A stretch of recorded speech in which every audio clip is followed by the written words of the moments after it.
my life, removing pain. Lord, let my words heal a heart that hurts. I want to spend my life mending broken people. I want to spend my life mending broken people.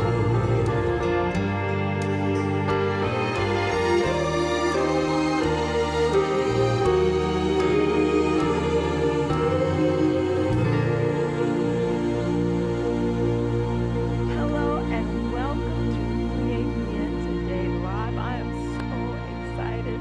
I have my co-host Jason Bradley, my son. Yay, Jay! Good to be with you. It's so good to have you here. And we have two of our favorite folks on tonight. You are gonna you're gonna love it. I'm so excited. I am too. You know, it's so great when you can learn and have fun while you're learning. And our guests tonight are two people who teach us so much, and yet they're so much fun. They're full of life. They're full of life. They are full of life for sure. It's Dr. Curtis Eakins and Paula Eakins. Curtis and Paula. Now, honey, we need to do the same thing. Oh. You just picked that up just now. We put that in the script. Okay. That's gonna be new. That's Yeah, gonna be yeah. new. Okay. Now continue, because I kind of broke your stride. Oh, that's all right, that's all right. You are the co-directors of the South Central Conference Health Ministry. Yes. And you are doing some amazing things. And when we come back from our music, we're going to hear just what you're doing. But first, we have this amazing, amazing musician and friend, John Stoddard. And he's going to be singing and playing I Turn to You.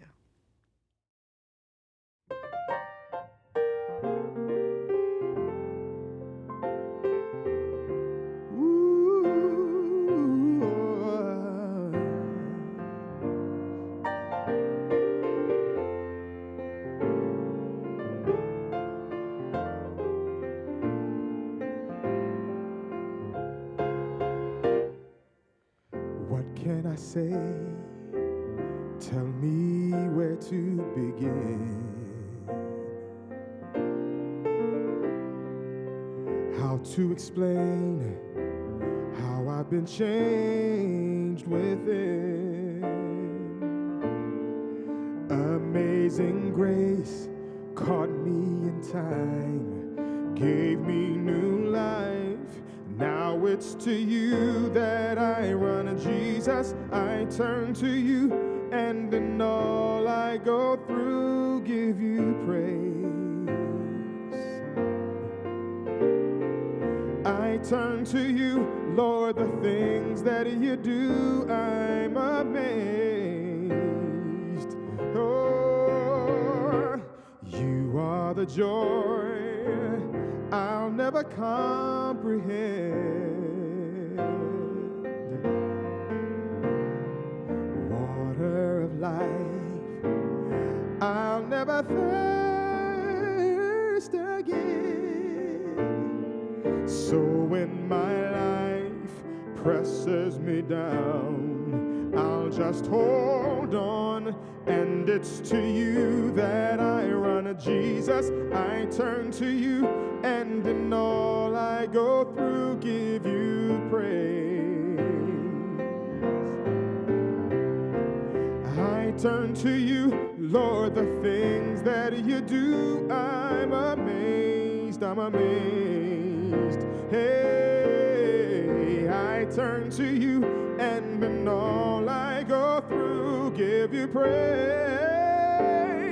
Oh, I turn to you, Lord, the things that you do, I'm amazed. You're worthy of all the glory. You reign in majesty.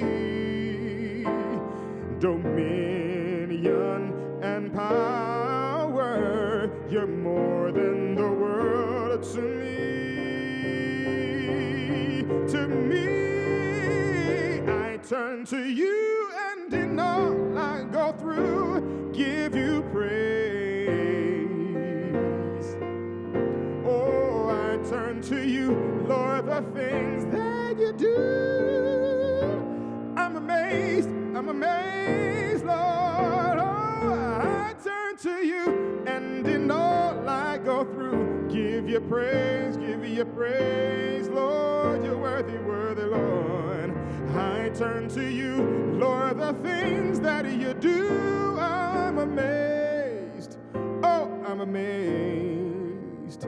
Lord, I turn to you, turn to you, turn to you.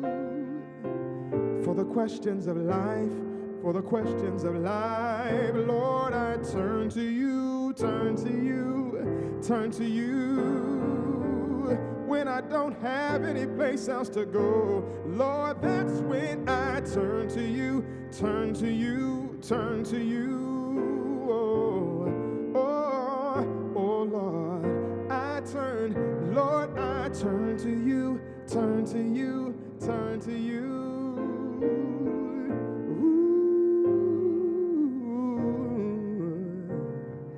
I turn to you, and in all I go through, give you praise. I turn to you, Lord, the things that you do, I'm amazed. Oh, Lord, I turn to you.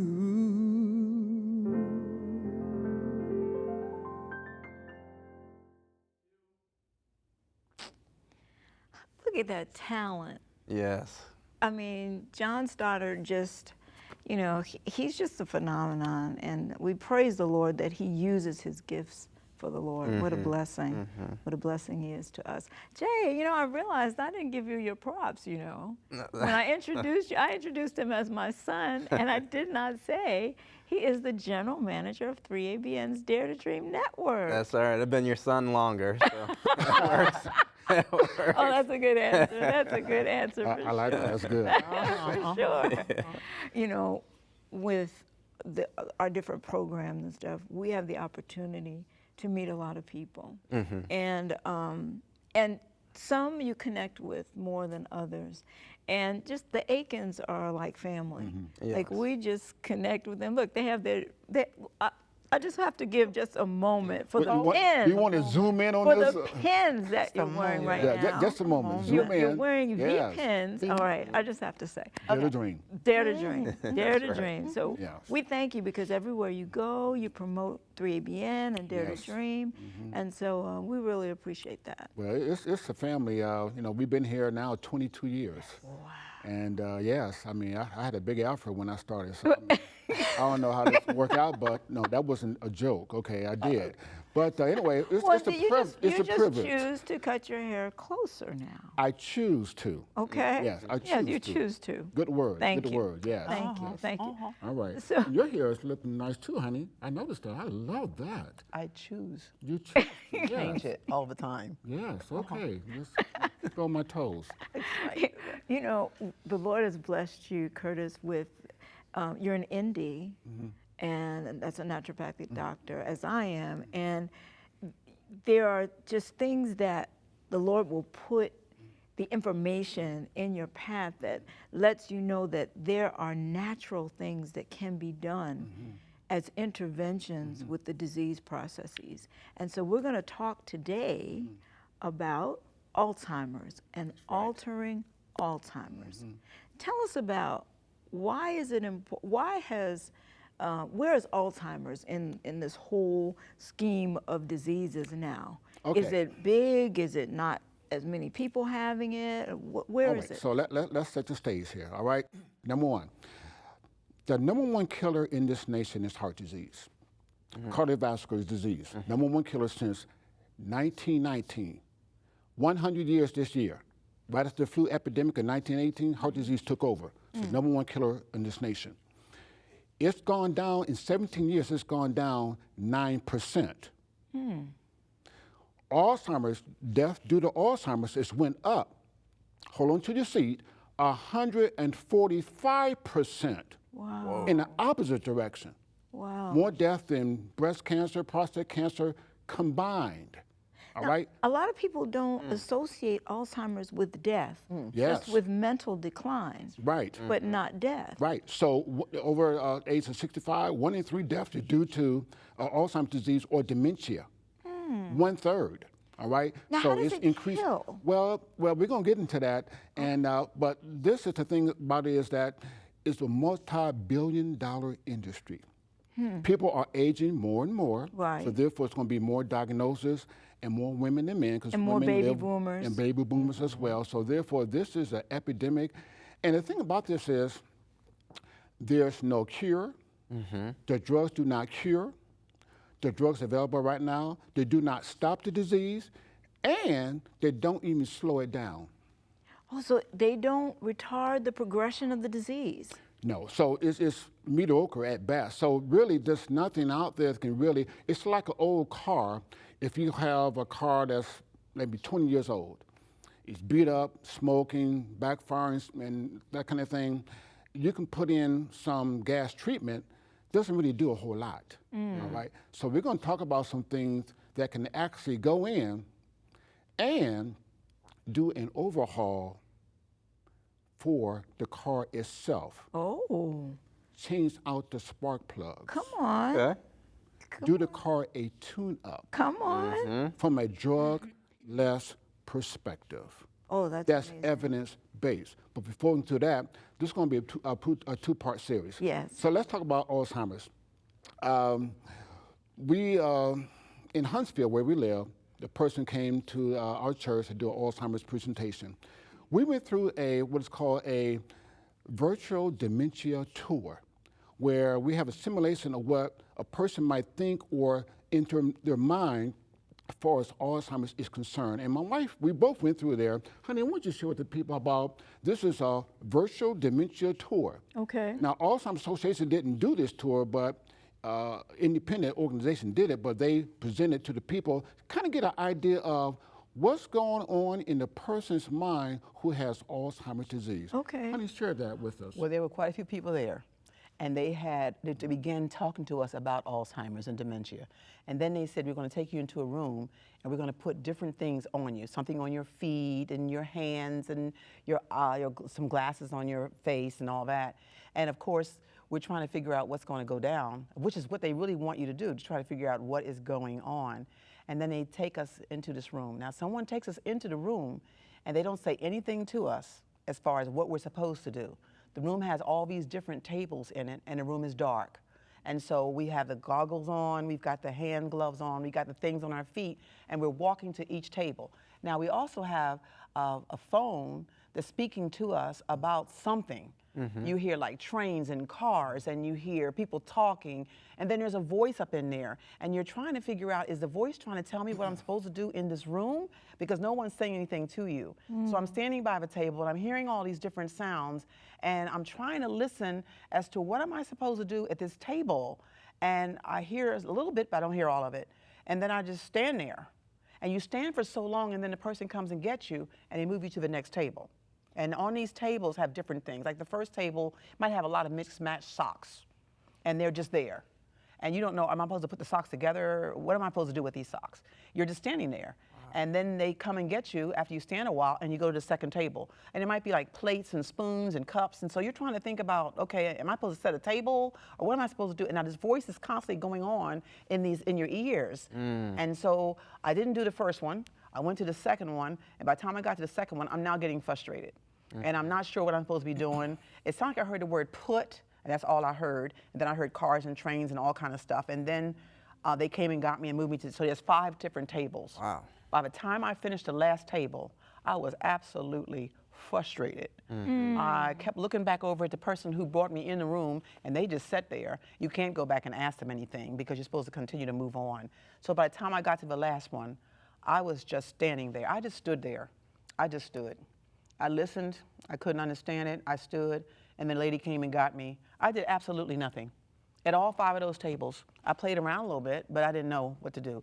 And I came out the room. Were there others in the room with you besides me. the person that, okay. Yeah, one Just at a me. time. One at a Okay, time. okay. One at a So time. you had various stimuli. You had Yeah. stuff going into your head, Speaking to me. and there was darkness, And had the gloves on. and had the gloves on. And have things on your feet that's uncomfortable when you Yes. walk. Okay. The simulation of frustration Right. in the mind of a person who has Alzheimer's Okay. disease. Yes. That was the point. Sounds like a So- lot of confusion. That's And exactly. that's what they're Exactly. experiencing in Yeah. all Alzheimer's mind. And not only was I frustrated, I was frustrated to the point of tears. Like, what? What? You know, what is it? What's going on? And when I came out, they began to speak to me about what I had experienced, and I was in tears and ready for the next part.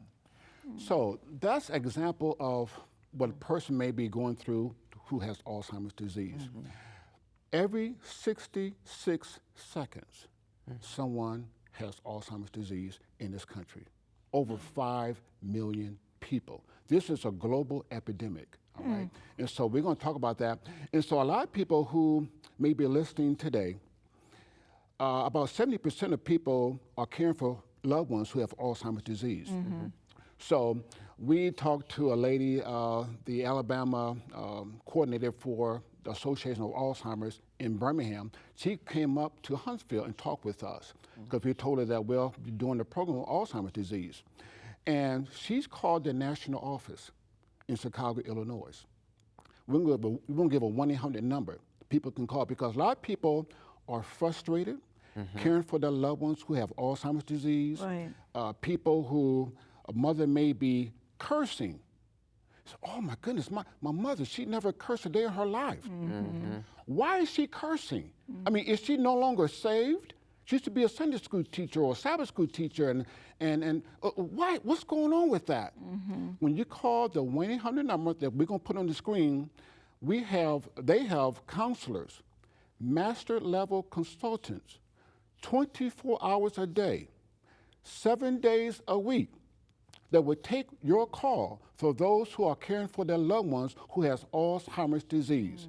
In many languages, it's there for those caregivers. So you don't have to be alone in this disease, caring for someone who has Alzheimer's disease.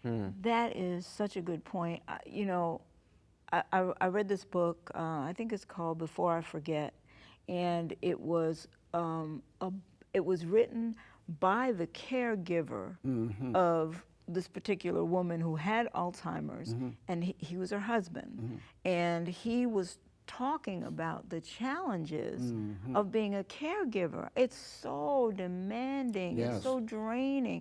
And we often think of, oh, we're so sorry for that person that has the Alzheimer's, but the person who's doing the caregiving Yes. is Full-time also, job. yes, Yes. it's a full-time job, it's a draining job, and you're watching your loved one change before your very eyes, and Yes. you can't do anything about it. Yeah, there are no drugs that can cure, no drugs that can stop, no drugs that can slow it down. That's why it's called neurodegenerative. It gets worse over time. And so therefore, with that in mind, people call, let's put the number on the screen and also the website. Good. There's a wealth of resource out there, and there's the 1-800 number. Again, operators in Chicago, headquarters, they have been notified that they're going to get some increased calls because they are master level consultants. People can ask any questions. What about the symptoms, the 10 symptoms of Alzheimer's disease? Call them. They can put you in touch with some local individuals, seminars and education in your area as well when you call that 1-800 number. Good. 7 days a week, 24 hours a day. And also go to the website there too, alz.org. Video information, audio, educational tools, resources, support groups, message boards is all there, and they're ready to take your call for those who are out there caring for their loved ones with Alzheimer's disease. And so in Alabama, we have the third largest death rate of Alzheimer's disease in Alabama. In It's the third- Alabama. It's number 3. Mississippi is number 2. So therefore, and we need volunteers, and Vermont's number 1. So that's the top 3. But Vermont? 2, yeah. So 2 of the 3 is in South Central conference. We're going to talk about that later on. What's the 'cause we're gonna common be doing some- denominator? Like, what is the cause? Yes. Well, we're going to get into the cause as well. So with all that in mind, but again, I encourage people to call the 1-800 number. Folks, operators are standing by. You don't have to go at this alone. They're there. And for those who do call, those individuals' stress levels drops considerably by calling, getting the resource and tools, having the questions answered. Case in point, let's say that you're caring for your mother. And let's say that the husband has died, passed about maybe years ago. And the mother might say to the daughter, is your father back from the store yet? So the natural reply would be, well, mother, daddy's dead. In her mind, this is the first time her hearing this, because we're talking about short-term memory. See, they can remember things that's 20 years ago, but not necessarily 20 minutes ago. And then the next day, she may ask the same question. Where's your father? Is he coming back from the store yet? Mother, I told you yesterday, daddy's dead. And then you bring a picture of that's your picture at the funeral. And then she's hearing that again, not thinking that what has been transpired the day before. So in her mind, her husband died all over again the very next day. And this goes on continuously. So it's an emotional roller coaster ride, because in their minds, her husband died afresh every time that brings up. So what do you do with that? That's why you call the 1-800 number. They will walk you through that situation. 1 in 6 people wander off. Sometimes may not be found. They will walk through that legal aspect. So again, that 1-800 number, 1-800, put that on the screen, 1-800-272-3900. Location in Chicago. They are expecting your call 24 hours a day, 7 days a week, and then also the website as well. So we want to give that information, and they need volunteers, and so there's a wealth of resource for those who are caring for their loved ones. And they'll have written information that they Written can information, mail out. and then also a lot of written information, a source, a wealth of information as far as that's concerned. All right? And we didn't know anything about all of this part until we Yes. began to study and research Alzheimer's. Yes. We didn't even know all those places existed and all the information was available to us. And that is so important to the caregiver. Yes. You know? Yeah. Yes. For So sure. Lisa came up from Birmingham, the coordinator for the Alabama, and she's passionate about this. So I told her that we'll be doing this program on her behalf as well. And they need volunteers in Alabama, so I got to put that in there as well. So you're giving Lisa a little shout out right now? So, but let me say this: of the 22 years we've been on 3ABN doing programs on abundant living, we cover many topics: diabetes, heart disease, blood pressure, women problems, digestive upsets, kidney, whatever. Every time we did a program on Alzheimer's too, years ago. Every time that program re-airs, we get the more calls, more emails, more responses than any other program in the 22 years of doing abundant living. Wow. This topic right here. That's why we want to bring it to center stage for the 2-hour live. Right. Well, and especially since it's Alabama is number 2 in the nation. Did you say? Well, the top number 3 Top three. as far as death due to death. Alzheimer's. Okay, Okay. Mississippi is number 2. Now, so what we're going to do as much as we can with the time we have remaining. So now, when Jesus was here on earth, I feel like you're setting us up for something. Yeah, where are we going? All three of us. He has that little smile, does. you know, so I'm like, does. okay. I'm getting myself wet. But All right. when Jesus was here on earth, he used a lot of objects to describe, to expound on different topics so people are clear as far as his understanding is concerned about different topics. And from those objects, he drew lessons from them. Objects that are familiar to the people. So when they see that object, that lesson is brought afresh, all right? So Christ did that. By the way, there's a book called Christ Object Lesson. Lesson. Very good. I mean, Yes. these people are just absolutely amazing. You're blowing me away. All right, let's keep rolling. So the initials is COL. Well, my name is Curtis. COL, Curtis Object Lesson. Oh. So here we can get a close-up of this because we need to first understand what's going on here. So I'll wait until we get a close-up of this because this is very important to understand as far as this is concerned. Now, here you have a telephone pole here, a telephone pole here. In between is the telephone cable that's connected to the two telephone poles. Now, Jason, for this signal to be transmitted from this telephone pole to the next, this cable needs to be intact, highly insulated. The telephone pole needs to be strong, firm, coated with a solution for protection because it lasts for 20, 30 years. Remember, now, this is made out of wood, but it lasts a long time. So for all this to take place, meaning that there's a good transmission from this telephone pole to the next, all right? Okay. That's how it works. Everything's working fine. Telephone pole's good, no termites, no breakage, everything is working good. Now, Jason, this question is for you. What can happen to disrupt this communication from this telephone pole to the next? Give me some idea of what can take place for this process not to work. Give me some examples. A tree could fall on the line. Okay, number one. So a tree can fall on the line. In other words, something must be disruptive of this cable so that there's no transmission from this telephone pole to the next. Anything else other than trees falling on the line? Some of the materials could be eroding.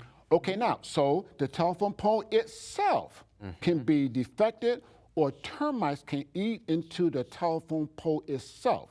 If that's the case, then it won't be a good transmission from this one pole to the next, all right? So having said all that, this is also our brain. Now, this is a simplified form. So this telephone pole represents a neuron, a brain cell. Okay. This represents another neuron, brain cell. In between here, the transmission between one brain cell to the next, all right? That's the way it should work. Everything's intact.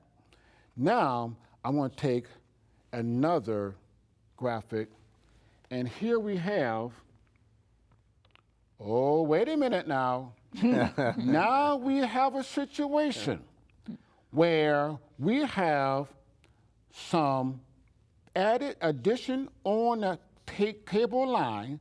We're going to call this amyloid. Amyloid. These are deposits on the cable, telephone cable. Also, it also disrupts the telephone pole as well.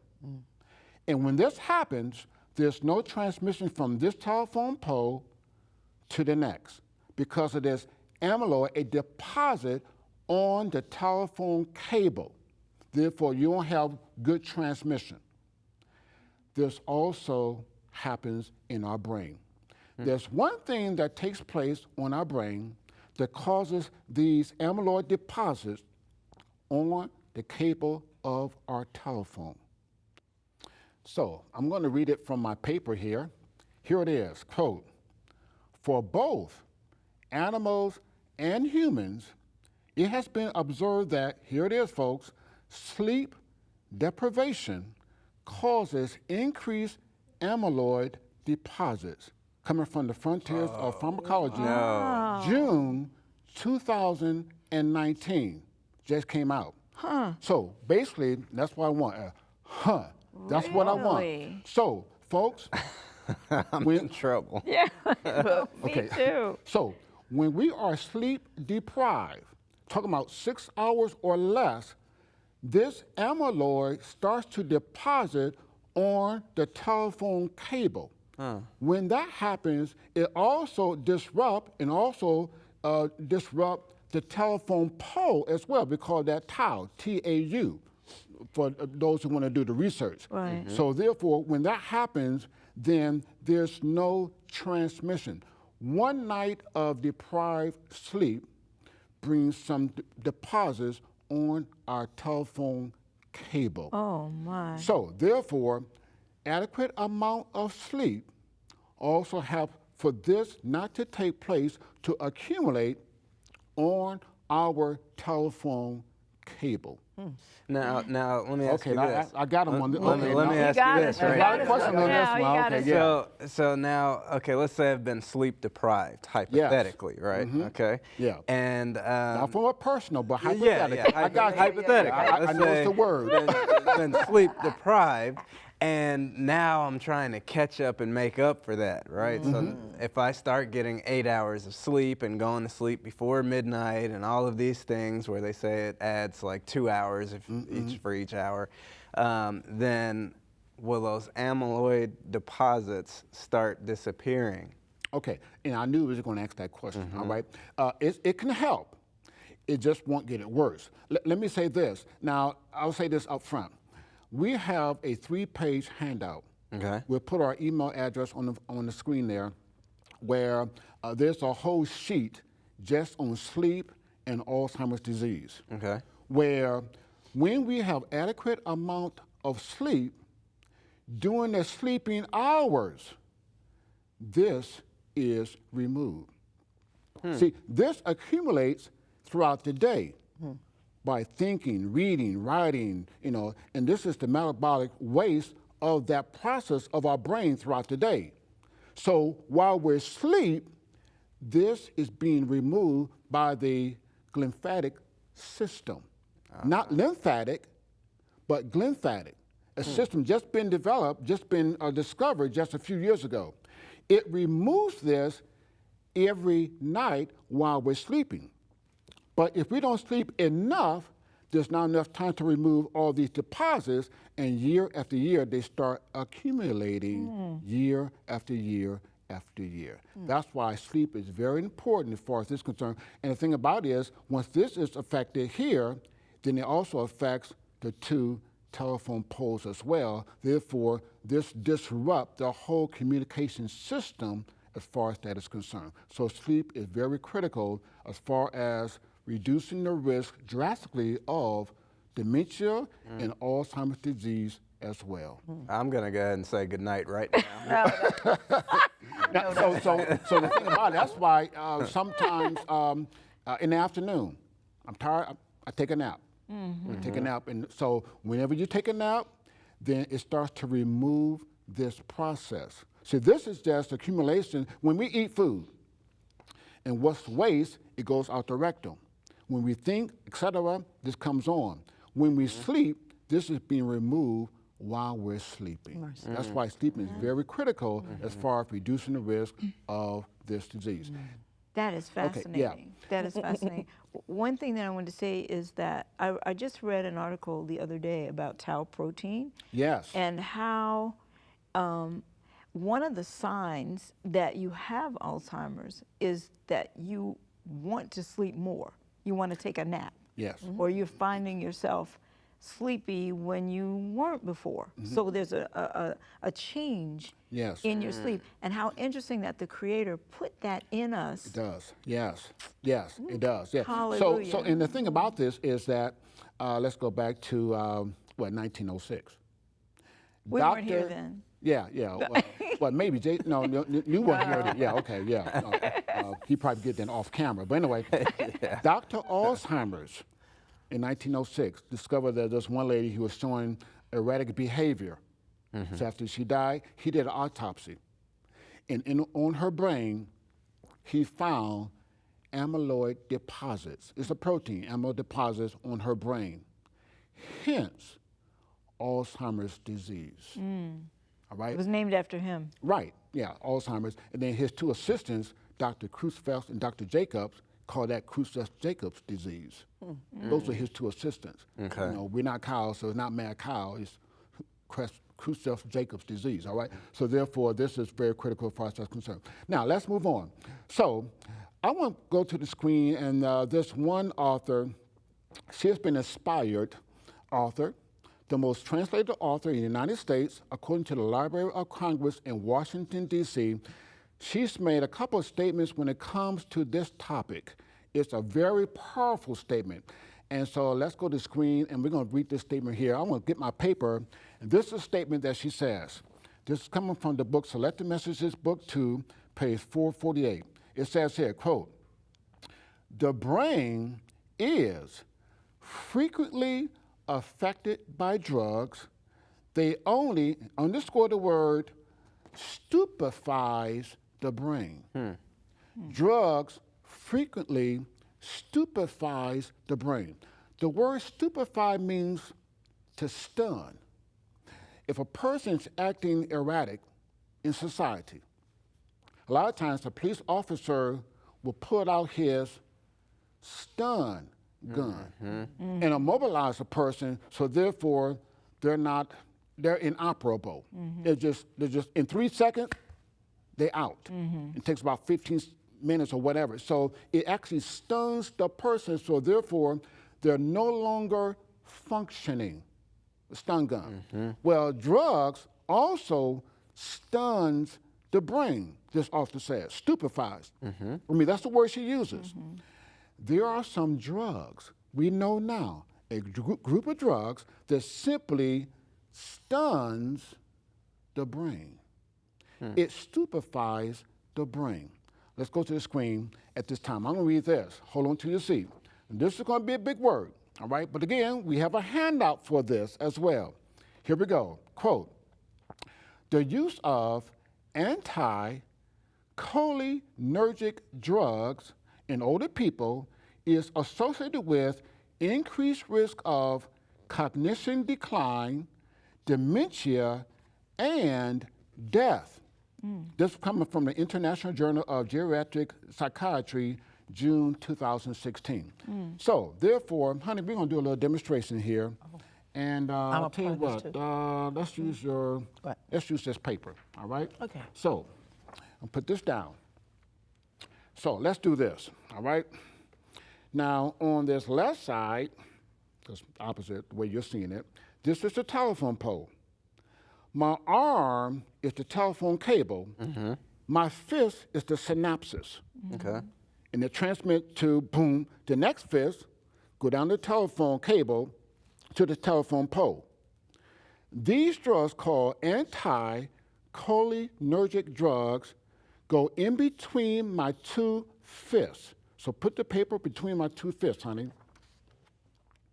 Therefore, it blocks the transmission from one synapse to another. And those are the drugs that does that. That's why those drugs causes dementia, and eventually, because there's no transmission, it causes death. Anti-cholinergic drugs. And there's been a large study as far as that's concerned, where if those who are taking those drugs, I mean, it can impact cognition in about 60 days. Wow. And a lot of people are taking medication. Over 65 years of age, a lot of people are taking approximately about 5 drugs per person. And so I'm not 65 yet, but I'm not taking anything. So somebody's taking my 5. All right, really. And so, but a lot of those drugs they're taking these anti-cholinergic drugs. Now, for those who that don't stunts the brain.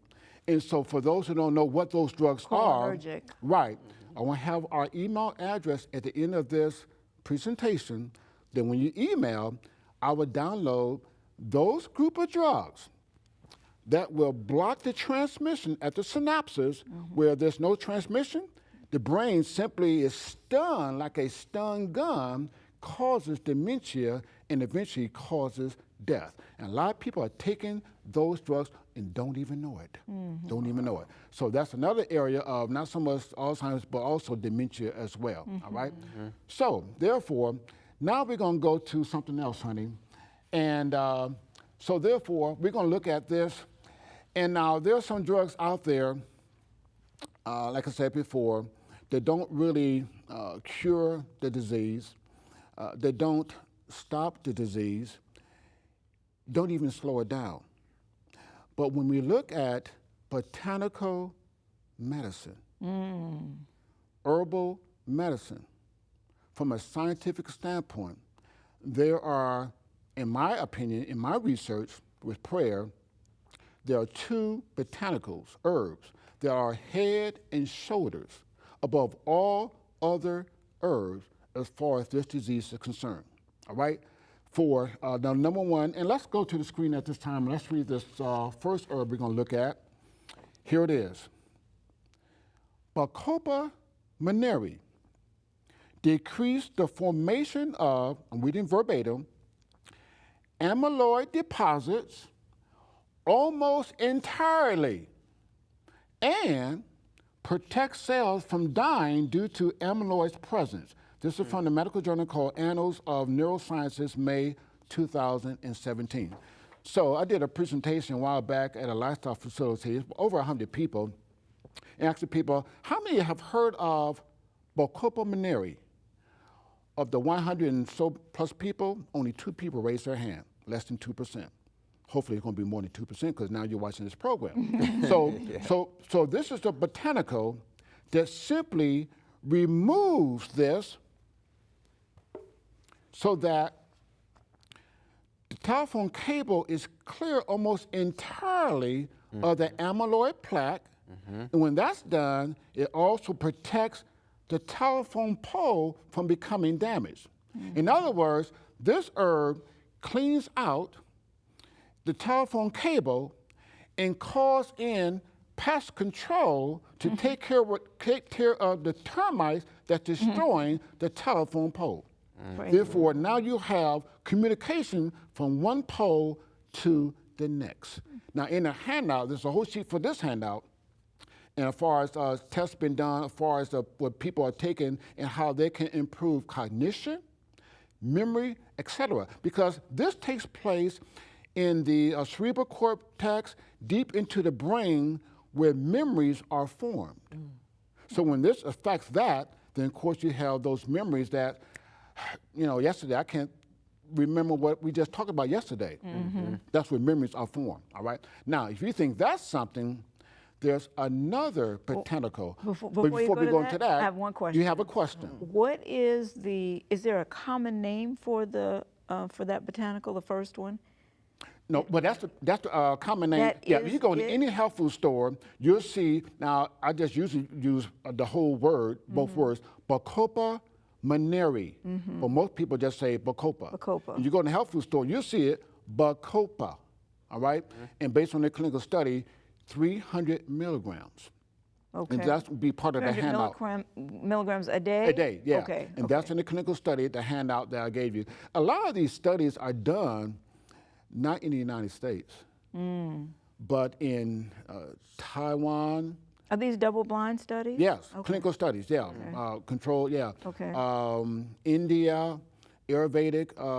And so these studies done in overseas sometimes takes a while for those information to get here to the United States as far as that's concerned, all right? But they did, just recently, they did, the Alzheimer's Association had an international congress in Los Angeles, July of 2019. Over 6,000 researchers, 3,400 poster presentations, et cetera. And a lot of information about diet. And the website has a lot of information as far as the diet. Now, they do emphasize the Mediterranean diet, which is a good diet, whole foods, the grains, fruits, et cetera. But there we emphasize, from our standpoint, God's original plant-based diet. And we feel that's going to be good as well. So that's one herb. I want to mention one other herb that simply blows my mind. I mean, it's just simply amazing. If you thought that was good, wait till you see this one. And so I'm going to read the statement here on the screen. I'll read it on my paper here. Quote, this study demonstrates that, and here's the herb, ashwagandha. Now you heard of it, you got to find, okay. Yeah. Ashwagandha, and here's the word, I'm reading verbatim, reverse Alzheimer's disease, underscore reverse, reduce amyloid as well as improve behavior. The Journal of Alzheimer's Disease, April 2019. Ashwagandha, and I've recommended that to different people. Yes. Ashwagandha for different reasons. For different reasons, But yes. this is phenomenal. So let me explain what I just said. Indian. There are two types of amyloid deposits. Bacopa eliminates one type of amyloid deposits. Ashwagandha eliminates two types of amyloid deposits.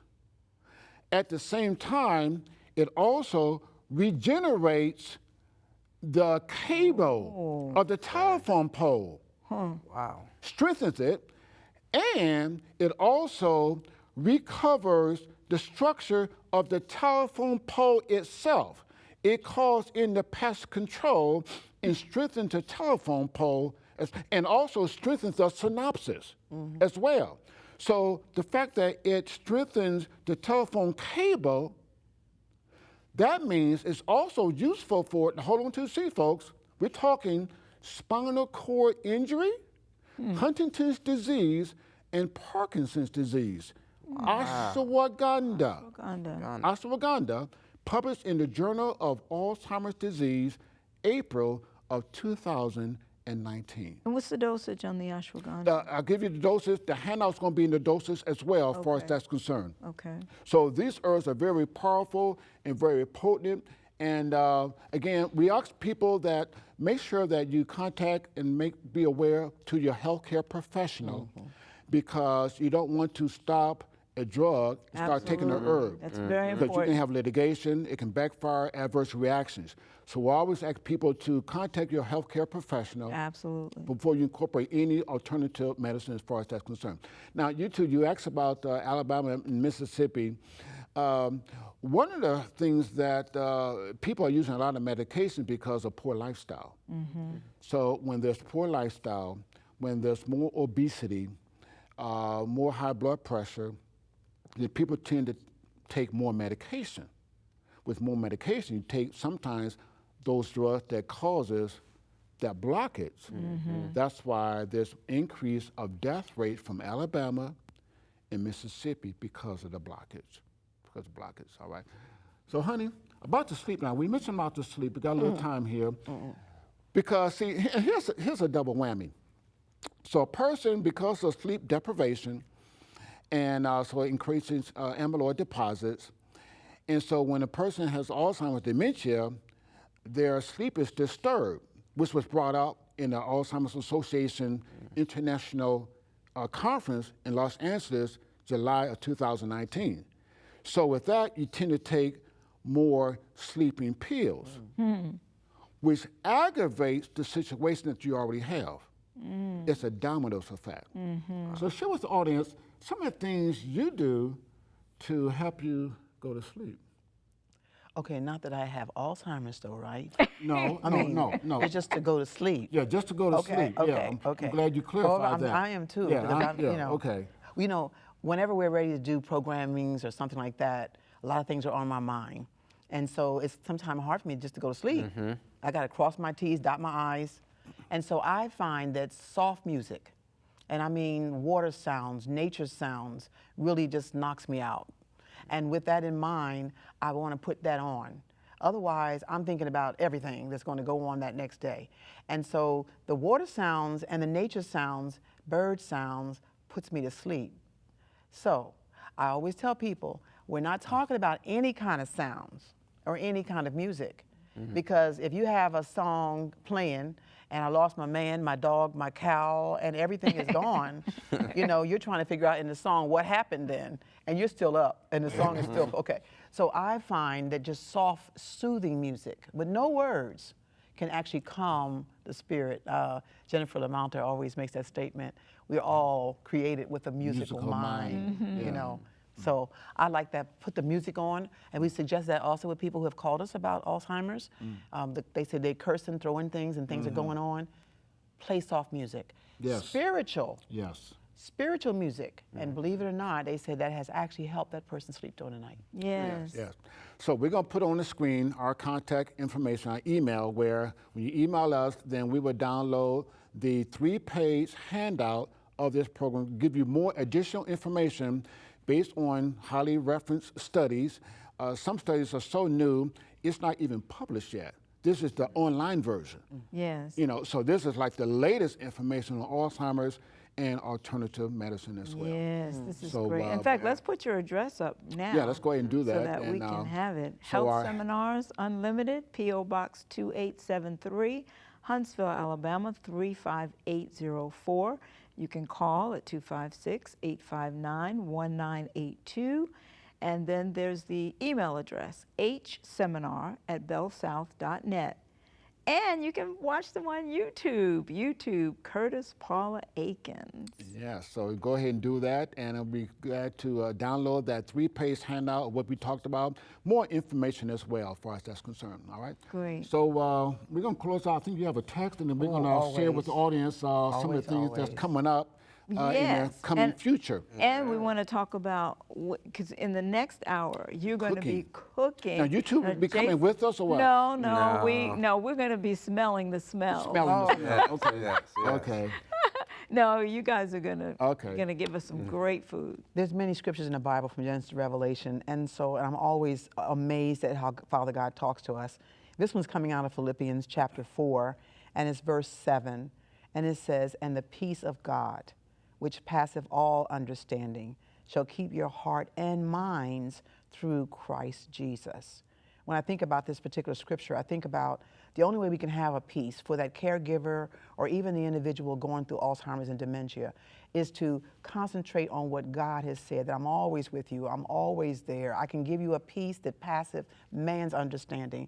And so with that in mind, as we put that time in with God, that devotion with God, that prayer to God, and for by all means praying for the individual and ourselves, asking God, you know exactly what this person needs. You know what I need. I'm worn out. I'm tired. Help me, Father. And God says, I can give you a peace and them a peace that passeth any human understanding because I'm in this with you. God is always with us. He is always nearby. He is waiting for us to speak to him. He is waiting for us to just ask him for his help. And most of the time, when we get stressed out, we forget about God. But God says every time we pray, he says to us, I've been waiting for you to ask me. I've been waiting, and I can give you that peace, and I can help you. I can move you through whatever you need to go through. So I just love the word of God. Amen. Amen. So we're going to finish up with upcoming events and then what's in the kitchen. So let's go on the screen now, and we're going to be going to several places here in the South Central Conference. Okay. And so the first place we'll be coming up is Vicksburg, Mississippi. All right, Okay. we were there last year. So we're coming to the Vicksburg Auditorium. The mayor of Vicksburg is inviting us to the Vicksburg Auditorium, All right. Defeating Diabetes. He was so impressed last year on heart disease. I want to bring this couple back next year. Before I realized I had both arms around his neck. I was hugging him. I had no shame. I said, oh, yeah, we can do that. So the Vicksburg Auditorium, this is free and open to the public. The 1-800 number you still must call to register, the 1-800-732-7587. 1-800-732-7587. That's Sunday, September 15th at the Vicksburg Auditorium, Defeating Diabetes, all right? The next one's in Selma, Alabama. Selma, Alabama, all right? And that's going to be Defeating Diabetes as a Selma, Alabama. The Wallace Community College there in Selma. Again, the same 1-800 number, 732-7587. That's Selma, Alabama. That's Saturday and Sunday, November 2nd and 3rd, I believe. So just call the 1-800 number to register for that as well. Because we didn't mention that, but there are insulin receptors in the brain connected to our memory. And so sometimes Alzheimer's disease is known as type 3 diabetes. There's both of them. Yeah, I know. Yeah. Come on. Yeah. Oh, yeah. There's a connection. I'm getting into that, but yeah. So those who are diabetic have twice as risk of having Alzheimer's disease. Wow. Because there's a connection. All right. Let's go to the next. Our health retreat. Now this is the health evangelism retreat. All right. We have 7 of these over the years, but this is evangelism, and we incorporate not just South Central Conference, but also Gulf State Conference is joining us, and also people from South Atlantic Conference. So it's going to be a whole weekend, October 4 through 6, and it's a wonderful Camp McDowell Conference Center. Beautiful facility. We've been there 7 years and wonderful. We got people coming in who'll be talking about kitchen remedies, how to alleviate pain and suffering for things you have in your kitchen. All right. Things about health evangelism, tools, resources, and information literature. So it's going to be a wonderful physical fitness instructor, certified. She's coming along with us, a pastor who's top in evangelism and baptism. So you can call the 1-800 number. Again, 1-800-732-7587. That's October 4 through 6 or 2, well, anyway, I forgot what. Now, are these free? No, that one's not free. Okay. Yeah, that one's cost $162. This is 2 days, 2 nights, and 3 days. Okay. Meals and lodging included. So And again, materials. and materials, all yeah. materials. So just Okay. looking at the first Good. 40 people for that as well. So looking forward to those who'll be coming out for the next. And then one last one. Last one. I'm excited. Okay. Okay, and that's going to be the first part of the year, the following Yes. year. We're on our way to Tobago. Yes. Trinidad, Tobago. We're going there to do a big whole week evangelism. Diamond Andrews is bringing us in. This is the ASI director. Oh, nice. president of ASI is bringing us in to speak, and we're excited for a couple of reasons. Number one is that we've never been there, number one. And number two, my maiden name is Blake. And so I'm understanding that there are Blakes on the actual premises. I cannot wait to meet them, and I'm excited. I'm excited. You should do Ancestry.com and see if you can find Yeah. some relatives. I've been By collecting. having a Blake T-shirt out of the airport, whatever. So it's going to be healers. Yes. Healers. Yes. Healers. So every night is a letter. So a whole week. Nice. Oh, that's Yes. nice. So we're looking forward to that. Very Now in the nice. kitchen, honey, you got. You gotta tell us quickly. Please. We're doing those meals in minutes, is quick and fast stuff that you can do because you've got a lot of stuff going on. We're fixing this sautéed spinach, and we're fixing some yellow steamed rice, and we're fixing some Cuban black beans and jack fruit barbecued, and we're finishing with a no-bake banana pudding. Oh, man, I wish we were sticking around. I know it. I know They may be it. changing their mind now, baby. All right. Well, we thank you so much for being with us and for all that you do, and we're looking forward to tasting what you do. But we thank you so much, and thank you, Jason, It's good to for be being here. with us. And you stay tuned for some great food.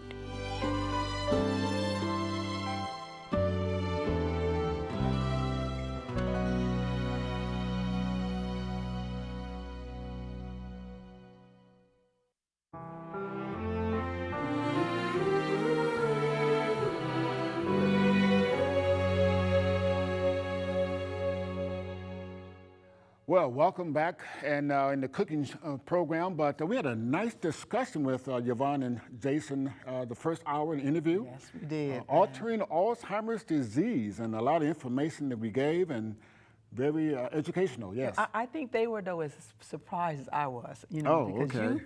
you like to hide stuff. Well, You- that's true, You don't want yeah. me to see everything because you want to see what my expression is going to be or the other people's expression. And That's so I was surprised at those telephone poles and The cable. the cable back and forth. And Yeah. that was good, honey. Yeah. Well, a lot could be more said in addition to that as well.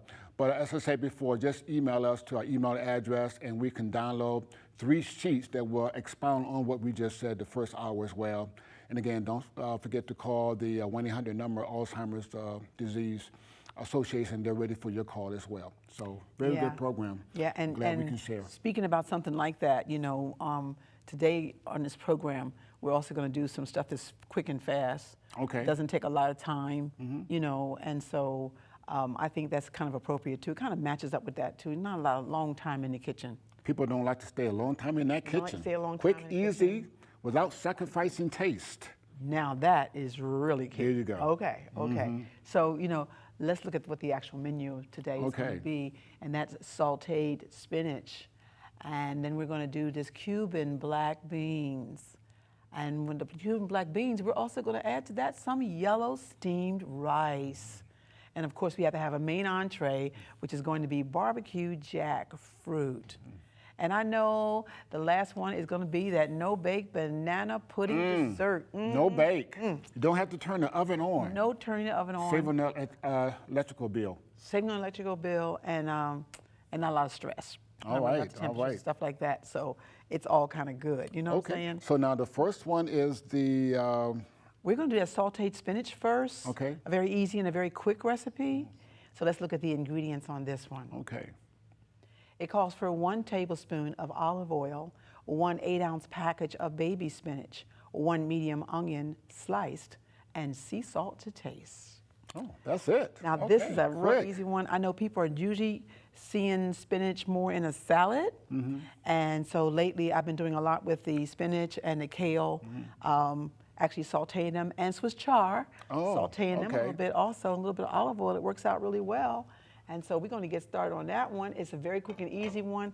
And even though it looks like a lot of spinach, does it not? Yeah, now it's going to fit all in that pan there? Yes, it's all going to fit in this pan. Now, did this spinach come from our garden? No, it did not come from our But garden. you do have a garden. I do have We a do have garden. a garden. And in that garden, we have regular spinach. Okay. This is a baby spinach. And the thing that's so amazing is that Creator God put a lot of water in all the vegetable kingdom. And so it's going to be amazing because I know Ann is saying, I know that all that spinach is not going to do anything, but yes, it is. Yes, it is. And Shirley's It's going to say it too. Yes, it is. And I'm going to go ahead and pour in our olive oil and get that going. Okay. Okay, and I love the olive oil with this. It's got a nice flavor. And we're going to go ahead and get that spatula and move that around a little bit there. Quick and easy meals. Quick and all right, easy. yeah. Doesn't take a lot of time. And I like the fact you can actually fix this ahead of time as well, which is also very, very good. Okay. We're going to start off by sauteing our onions. And these are onion slices that we're using. Okay. Get all the goodies out, all the goodies out. It heat up? I It's guess, heating up yeah. there Okay. now. And now the thing I like about this spinach is this, because it doesn't take a long time for the spinach to get done. Also, I do not want to saute my onions. I want the onions to actually do their thing as they're getting themselves together. We're going to put the spinach on top of the onion. As the onions are cooking at As the the same onions time? are cooking at the same time. So Oh, I'm going to move okay. these two out the way because I know that you are excited, Curtis, about helping me put that spinach on up Yeah, here. I am excited. gonna I am take me- simply pumped up. I'm gonna take me a few hands of it and I'm gonna sit on top. And Okay. you can keep on adding that on in there. Can How I about just for- dump it in or? No, let's Oh. just go ahead on and sit it in there. Oh, just sit it? Just Okay. kind of sit it in there. I Okay. think the thing that's so surprising, you know, Now, we've done you these said shows it's before. going to all fit in here? Honey, that is all gonna fit into this skillet. Yes, it Okay. is. Yes, it is. I guess after a while it'll cook down It and. cooks down. Yes. You know, we did a show one time on cabbage. Remember Oh, we had yeah, I shredded remember that, cabbage, yeah. the skillet cabbage, and the same thing when we were doing in the community nutrition, and people kept saying, we had like a bag of it, and they kept saying there is no way that all that cabbage is going to go into that skillet. And we would just sit there saying, is it going to go in there? And they said, I don't Yeah. really believe so. Big, big bag. A whole head of Pushed it cabbage, down, yeah. pushed it down, pushed it down, and then before you know it, it Yeah. had already gone all the way down. Now, so you put the top on because now the condensation comes up and right.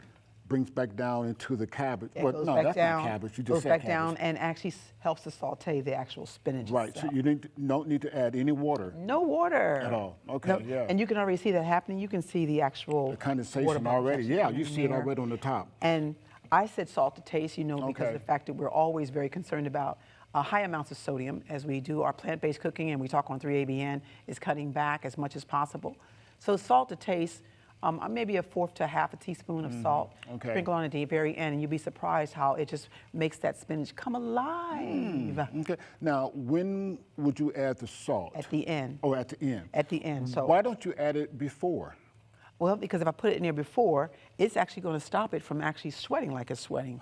Salt is a preservative, and it Okay. just kind of holds things together. So We the don't want that to timing happen. is very important. Yeah. At the end, it's going to be the better time. Do you And- think I can learn as much as you know about cooking? I mean, is that possible? Because I've learned so much being with you all these years. I mean, And I, sir, have not known as much as I learned today about Alzheimer's and dementia. oh, you got to say it like Alzheimer's and You know what I'm saying? dementia. And Got the so- hand up. Okay. Ooh. All right, yeah, Here's the look at water. the water. It's actually creating its on the own top, water. yeah, I I'm see. going to move this over here to the side. It's already down And already. It's already coming down, and I'm going to actually turn this down some, okay? And then we're going to just, look at that. I mean, all that Mhm, I spinach see that now. we had, all Yeah. that spinach that we had. And the onions we want them to come up.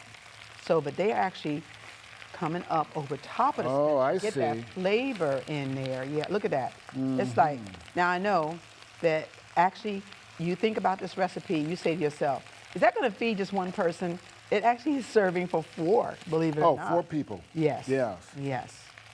Do you grow, or I say you, well, it's your garden. Well, I help maintain it as well. Yes, you do. Do we have this in the garden? I mean, are you growing this? Have you grown this in the garden? Spinach. I have grown spinach in the garden. Yes, Okay. I have. Container garden. In the container and raised garden. Raised garden. I've gotten into a lot of that, and I'm telling you, it is absolutely fantastic to grow your own stuff, to see it growing. This year, of course, the garden has 3 seasons. I have a spring garden, and then I switch and I go to the summer garden, and then from the summer garden I go to the winter garden. Now, let people know, of course, now we live in the South. Yes. So this is Huntsville, Alabama, so we have 3 seasons. So we really can grow year-round because of that. So, and then I think right now we're having the cherry tomatoes. Oh, so many tomatoes, cherry mercy, tomatoes. mercy. I mean, we cannot even eat all the tomatoes. I mean, just every single day. So what I do is on Sabbath, I get the Ziploc bags and I fill it up with cherry tomatoes and I take it to church with me.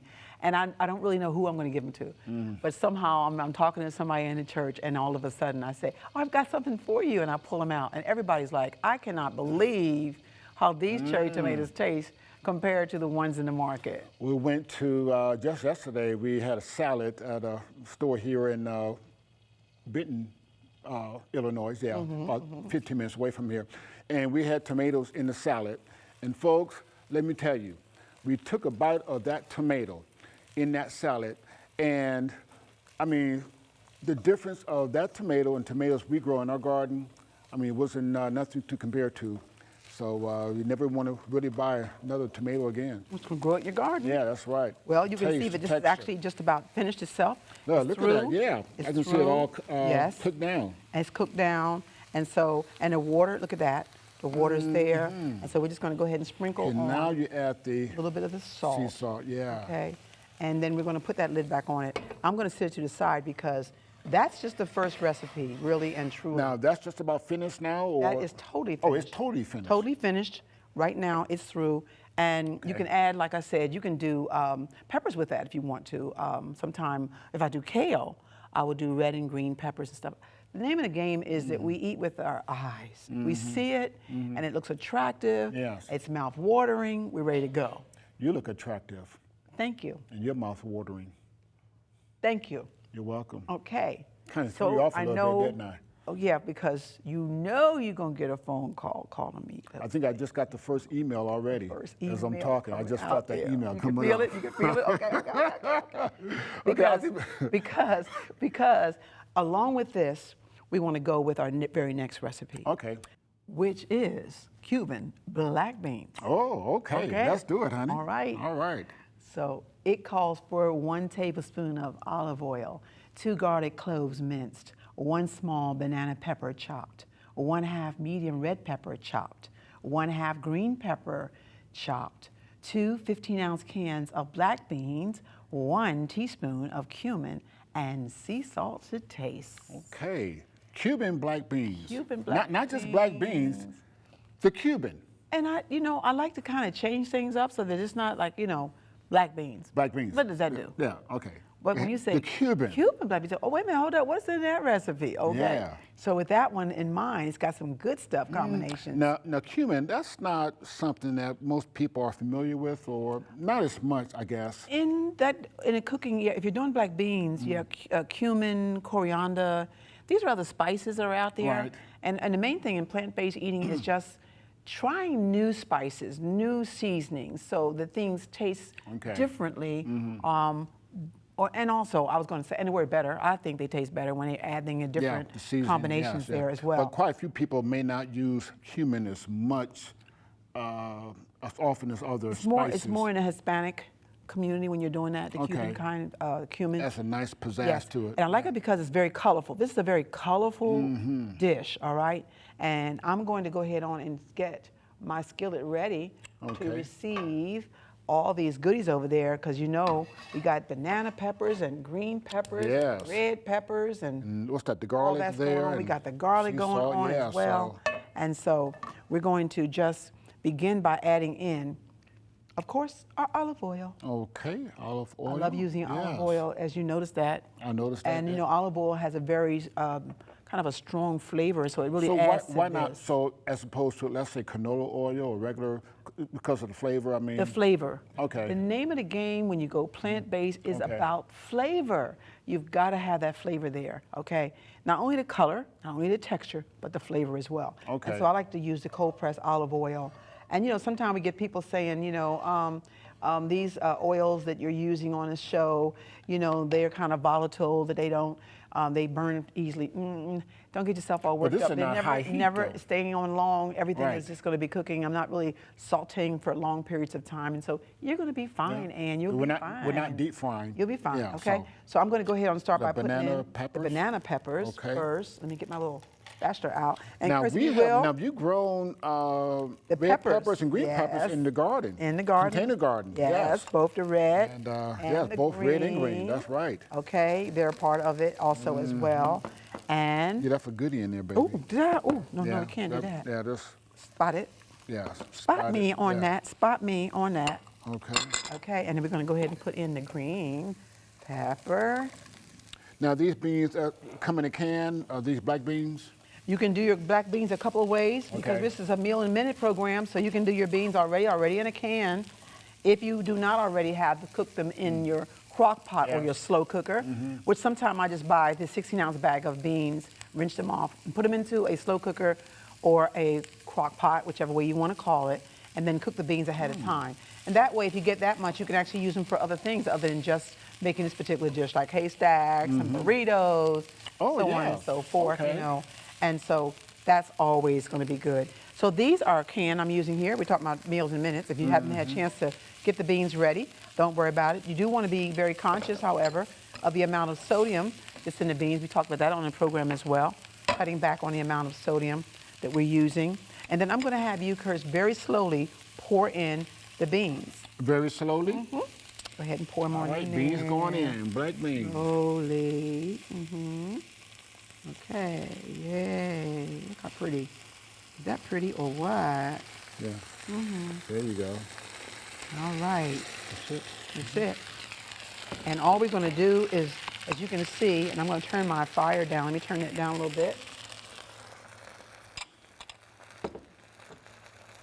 Okay, now all we're doing actually, we've already sauteed the bell peppers and the garlic. You don't wanna get them, you know, kind of tender, but Yes. not too done. And you can see the coloring of Yeah, it's this. very is colorful. just beautiful. Yes. Okay, and it has a nice, tempting, I call it, look to it, so that you're like, oh yeah, oh, okay, I definitely want me some of those black beans. Okay. We eat with our eyes and Eat very with colorful. our eyes. Yes. Yes, we do. Yes. And then for this recipe also, That's the cumin I'm going to go now. ahead on and sprinkle in the cumin. That's a nice flavoring to this whole Yes, dish it right actually here. makes this dish come alive as well. And then remember, we're doing sea salt to taste, so I'm just going to put a small amount of salt on there. Okay, and then we're going to just stir it up again a little bit. Now, how long you gonna let this cook? Usually, while I'm getting the rest of it, we just did the sautéed spinach, and really and truly, the beans don't take that long. You're not going to really, you know, cook them for a long period of time because they're already done. They came from a can itself. So with that in mind, I would say maybe less than about 10 minutes, maybe 5 to 10 okay. minutes.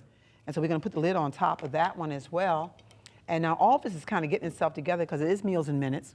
And so with that in mind, we've already sautéed that spinach. I want to ask a question. What about haystacks? Can that go over haystack? You know, the chip and put that over haystack? Yes. And people, Yes. I mean, what is a haystack? Because Okay. I'm saying these terminologies and people may not be familiar with the word haystack. So Okay, explain that. so Rebecca, a haystack is nothing more than some chips on the bottom of a plate. And now I like to add a rice on top And of now that. tortilla chips, not Tortilla potato chips. chips, but more. Oh, Curtis, Well, you say chips, Okay, yeah. I'm okay. just make sure. Rebecca, tortilla chips. Hopefully, Tortilla chips. whole wheat tortilla chips or corn tortilla chips. Okay. Okay. And then what's next? Okay, and then we got that on the plate. And then You we're gonna did this put for your master's rice degree, on, right? Yep, on top of that. The rice? And we're gonna put the beans on top. And it can be of this mixture of that. beans, Yes. right? And then we're going to put lettuce and tomatoes and black olives, Curtis's favorite, and onions. All those things go on. And then you top it off with a salsa, and a medium salsa. And then you can put some soy sour cream on top of it. And it is some serious. So that's called a haystack. Haystack. You did that as your, what, master's degree? One of my programs in English, when I did my English in my master's program, we had to write a paper. Yeah, had to write a paper. And I was trying to figure out what could I write on. Yeah. And you had to be very descriptive about each part. So I wrote a paper called How to Build a Haystack. Yeah. And of course, reading the paper, the first reading of it, people thought that I was going to actually be on a farm building, right, building a haystack. Yeah. But not a girl from Philly. Now, once we just actually built it all up and fixed it, believe it or not, I got an A++ on that paper. My teacher was so excited. She had never seen that or heard that before. And I didn't get my paper back. I just thought about that. I need to Did you get the paper back? Yeah, they got my paper. Now, what year was that? Oh, okay, now we're going to go to the very next recipe. You just ignore that. We're going to go to the next recipe because now you're trying to get all in my business and everything, Curtis. Well, I already know. This is for the audience. We are going to do our next one, recipe. which is a yellow steamed rice. Okay, Put let's the do it. ingredients on that one. It calls for 2.5 cups of water, 2 cups of brown rice, 1 teaspoon of turmeric powder, 1 tablespoon of soy margarine, and 1/2 teaspoon of sea salt.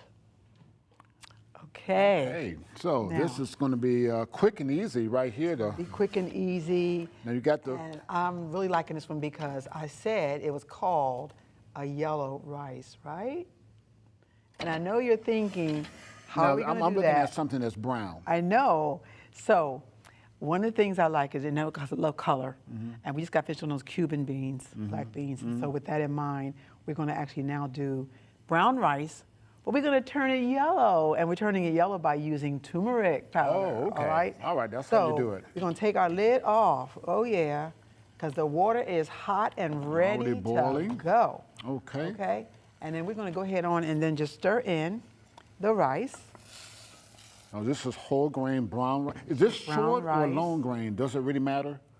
I like long grain brown rice when I'm cooking. And why I'm is putting that? turmeric in. Hold on, let me put the turmeric Okay. in. Now turmeric's what's going to make and turn it Yellow. yellow. Okay, so it's a good way to get it in there. Put that over there, babe. Okay, and okay, now what was your question? Yeah. So why the short grain as opposed to long grain? I found that when I use, for me, when I'm doing my cooking, I like the long grain because you can actually see the actual grains itself. The long grain. Yeah, sometimes when people are preparing brown rice, they'll send me a message and say, when I do my brown rice, it clumps up and it takes a long time to cook and then it's kind of thick. You can't see the kernels. The long grain, you can see the kernels. And sometimes I say it has to do with the pot you're using. Sometimes it has to do with too much water. Sometimes it has to do with the type of rice, okay? And even from electric to gas, all those have a lot to do with a lot of your cooking. People have said to me, I wish I could bring you in my kitchen to cook because when I fix stuff, it doesn't go the same way, but that's not it. You really have to, I love working in the kitchen. Remember now, my first love is God. And my second love is Curtis. Oh, I'm right behind God. Right behind That's God. the highest I'm and going to then get. my next love is Cooking. And then, let's turn this Oh, down. that's real hot. Talking about, it's too Yeah. hot. And that we want to see, because I'm just running my mouth there. We run it down, turn it down. So you had God, Curtis, and cooking. Was that what I said? So I said God, Yeah, Curtis, just to and bring- cooking? Yeah. Okay. Okay. And so long grain is what you use. Go right ahead. And then honey. it's my children. That's Our children. children, they Yeah. also are part of that as well. Well, Okay. children, so well, we turn that grandchildren. down. You turn that down and it's low. And of course, because we're doing meals in minutes, one of the things you have to think about, the fact is on the market now, you have the 6-minute rices, you have the 8-minute rice, the 10-minute rice, and then of course you have the 100% whole grain.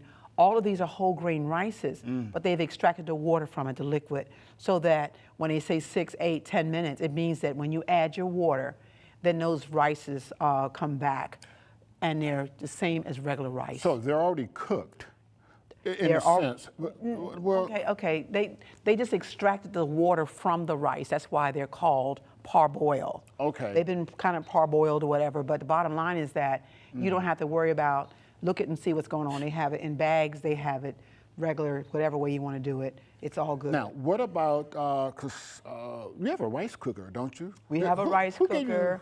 Somebody purchased a rice cooker for you? A rice cooker. Okay. Okay. We're going to move this over. Okay. Still kind of high. Because it's still higher than I want it to be. I'm going to move it down a little bit more. Okay.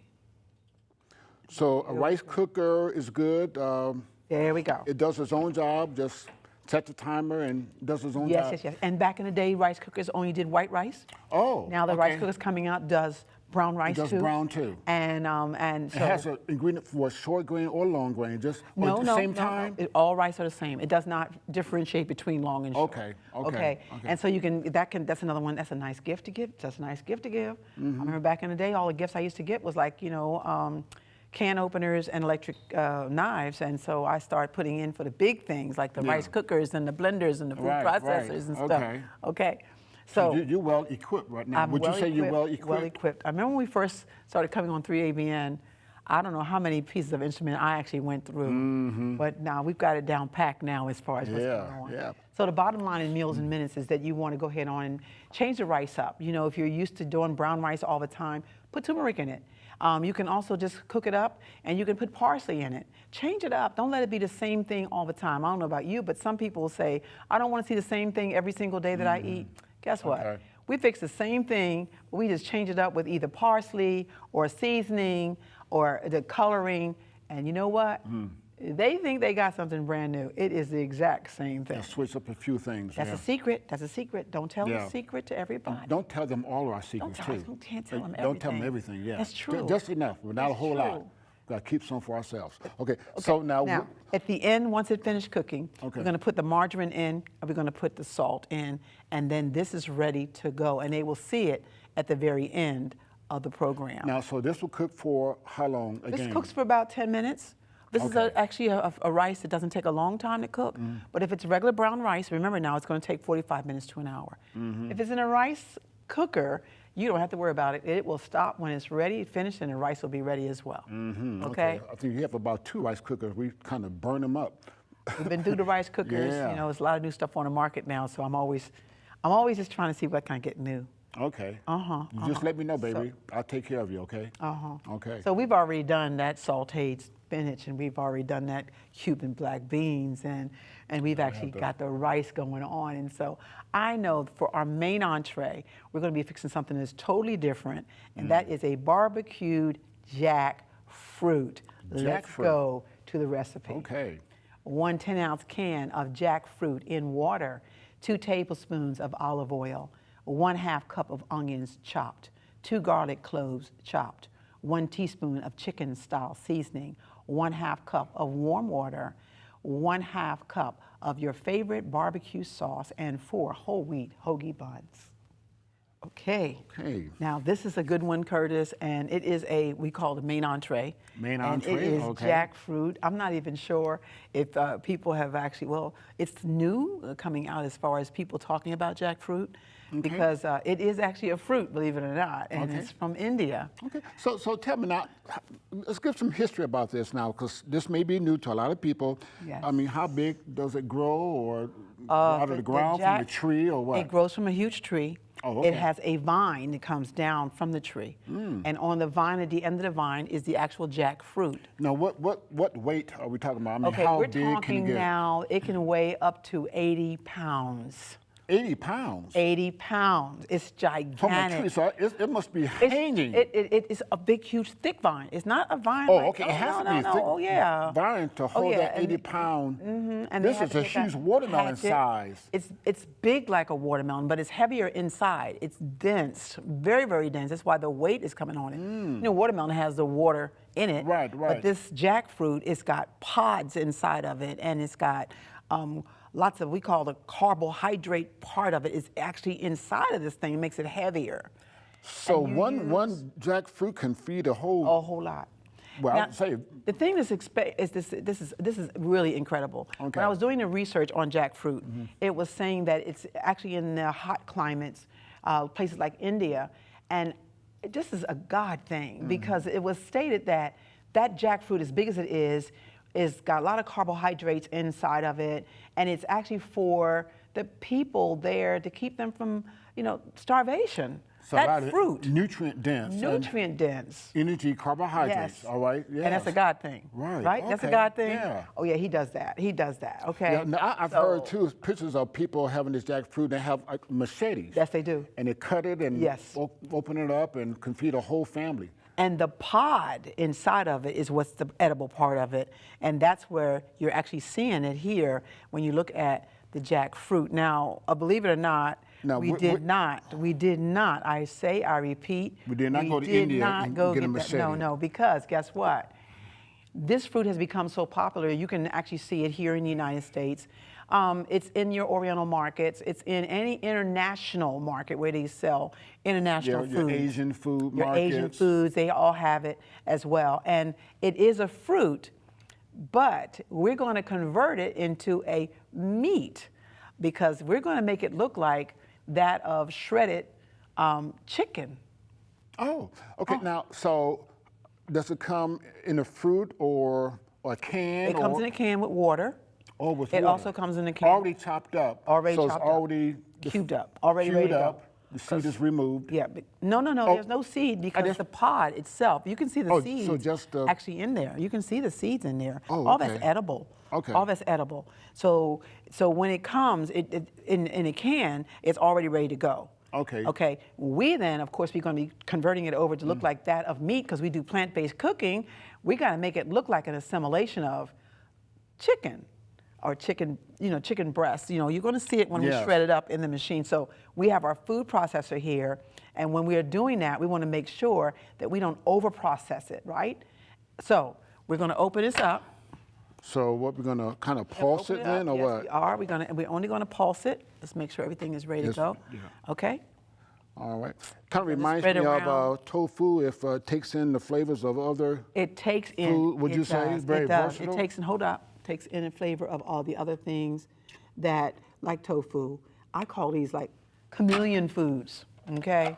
Now, on this one here. Just gonna pulse it, hold right? Up. Yes, we're gonna pulse. Okay. Go ahead.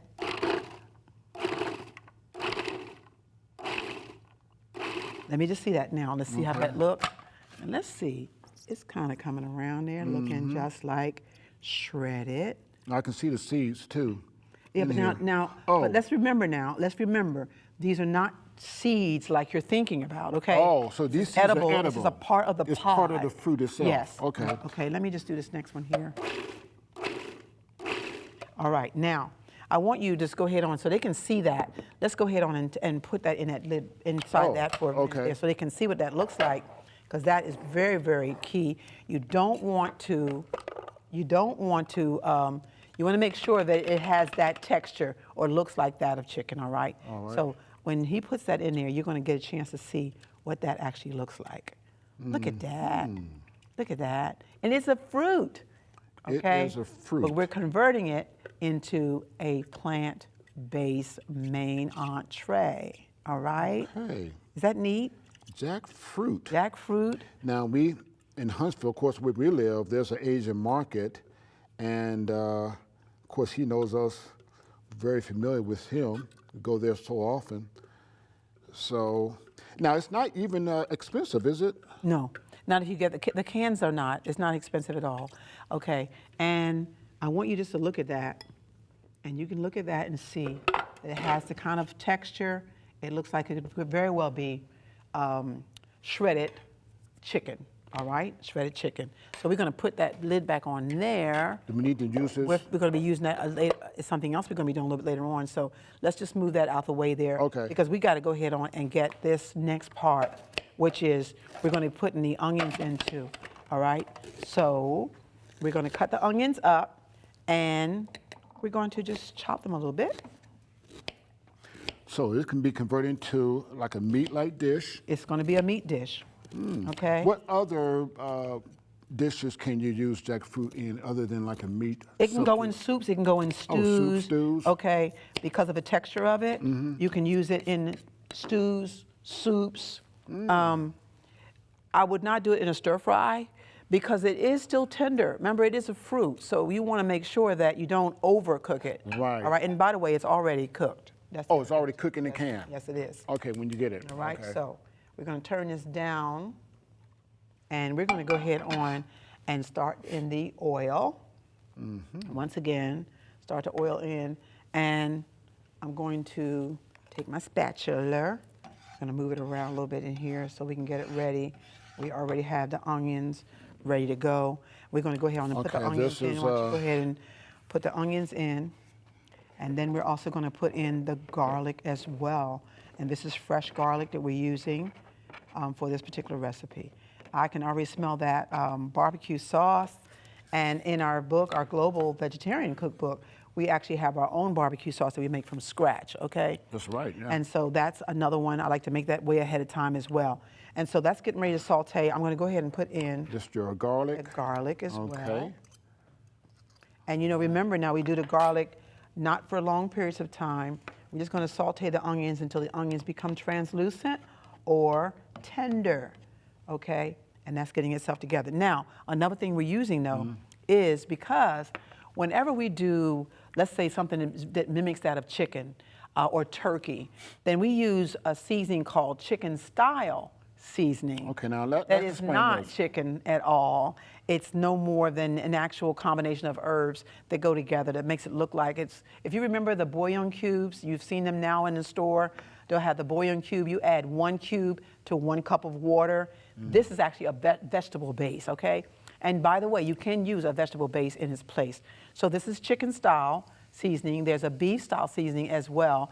And I like using the chicken one because I'm trying to assimilate that of chicken in this particular recipe, all right? Now, where can you get the chicken and beef In a style? regular grocery grocery store. store. That's where so all it that has is no now. chicken or beef at all. This is animal-free product. Animal free, because you know on 3ABN, we cook plant-based. All right, God's So- original plant-based diet. And you know, people always ask that question. I always tell them, you know, God knew that we were going to have a problem with that food stuff. So he put it in the first book, In the first- about in the first chapter. in the first book of the Bible. Genesis 1:29. Nuts, grains, and seeds shall be thy meat. The fruit of the tree. Oh yeah, oh yeah. Oh, Even yeah. after sin, After sin, then what? the herbs of the ground, but still plant-based. Even the animals were designed not to eat flesh foods in That's the it. beginning. That's it. Even the animal kingdom. So So yes, Genesis 3:18. Then we go to the vegetable kingdom. the plants That's from the the plants earth. from the Yes, well, okay. vegetable. Yes. So you whole can see grain. this is looking good and it's smelling good, but we have not even done the barbecue sauce yet. All right, So we're going to okay. go ahead on and put in now the jack So you let fruit. the onions cook a Just little a little bit bit, before just you a little add bit. the jack fruit, Yes, right? yes. Because being a Because when you fruit, do it will that- cook pretty soon. Well, not only Oh. that, whenever Wanna you get let the the goodies out? onions, Here you go. yeah, whenever you let the onions start sauteing first, it gives more flavor to the actual product. It's like we did when we sauteed the spinach earlier. Okay. You know? And so we're going to now just, all you're going to do is just move it around a little bit, get the onions and the garlic to go through that. Okay? So any place where you use barbecue, meat barbecue, you can use jackfruit. You can use jackfruit, but now, you know, once again, if it's the meat kingdom, it's going to take a long time for that meat to get done. Here we go. We just can add all this stuff right away. We don't have to Right. go through hours of cooking and that kind of It's stuff, meat. okay? Yeah, okay. So it's Now I'm sprinkling on the chicken style seasoning, and we're going to go ahead on and put in the barbecue sauce. Yeah. of course you make in your cookbook you have your own barbecue That's sauce. right. We make our own barbecue sauce. We make our own cheeses.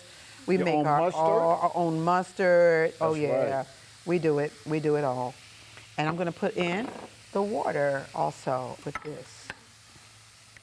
I'm glad I'm married to you, honey. I know my bread and water is sure. That's true. That's true. That's true. Okay, So- so We're just going to just. And I'm telling you, you can smell that smell now for real. yes, it's coming through now, honey. And so with this in mind, this goes on, we call a hoagie bun.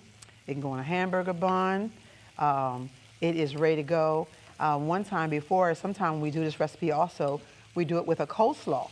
And a Oh, yes. coleslaw, oh, these two together, that with a coleslaw works I out can real see well that as working. well. Yes. Okay. And so, here we go. Look at that. Look at that. I remember we did this some time ago here on 3ABN, mentioned about the jackfruit, and somebody told me they purchased a can of jackfruit but haven't used it yet. Really? So Well, perhaps- hopefully, if perhaps- they're watching this show, maybe they'll use that can. Now, it could be old now by now, so Well, I but it don't doesn't know. cost that much. It doesn't cost that much, but the bottom line is that they can always just bring it to us. We'll be glad to fix it. As long as we get a chance to get us a sandwich from it, we'll be Yeah, glad to okay. fix it for them. How about that? Yeah, there's a give and take. Yeah, Yeah, give and so, take, okay. give and take, all Okay. right? Now, Yeah. that's getting itself together, believe it or not, because the jackfruit's already pre-cooked. We've already sauteed the onions and the garlic and everything in it. Ooh, I'm telling you, yes. Camera 3 going your way. It's smelling good, it's looking good, okay?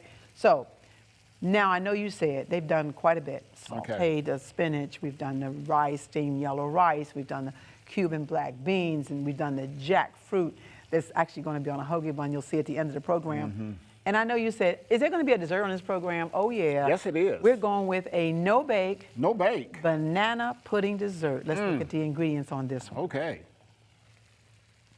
It calls for 1 container of silken soft tofu, 3 tablespoons of honey, 1 teaspoon of vanilla flavoring, 1 tablespoon of banana flavoring, 1 package of vanilla pudding mix, 1/2 to a cup of water, 3 bananas sliced thin, and 1 package of vanilla wafers, and we're garnishing with cinnamon.